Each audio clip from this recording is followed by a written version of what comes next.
بلوچستان حکومت مکمل طور پر ناکام ہو چکی ہے۔ بحیثیت پاکستانی، بحیثیت مسلمان کے، ہم حکومت کے اس عمل کی سختی سے مذمت کرتے ہیں کہ جو لوگ روڈوں پر احتجاج کے لیے نکلتے ہیں وہ آپ کے ہی اس ملک کے باسی ہیں، انہوں نے آپ کی ریاست کو ریاست سمجھ کر میدان میں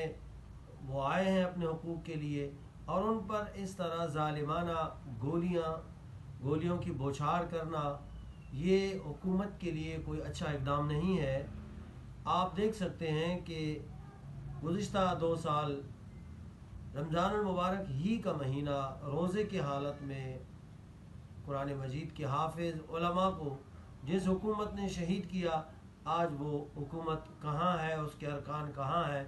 اور وہ کس حال میں ہے۔ یہی اگر مظلوموں پر یہی روش جاری رکھا گیا، روا رکھا گیا، تو بلوچستان کی موجودہ حکومت کا بھی کہیں پتہ نہیں ہو۔ ہم نے ہمیشہ مظلوم کی حمایت کا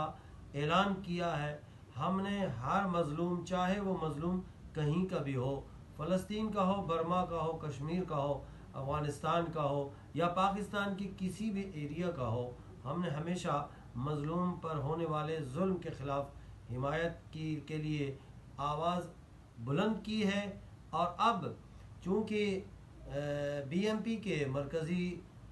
بانی اور قائد سردار اختر جان مینگل نے 28 مارچ کو ان بچیوں کے گرفتاری کے خلاف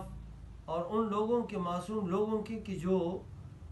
روڈوں پر اپنا حق مانگنے کے لیے نکلے تھے، تو بلوچستان کی نااہل حکومت نے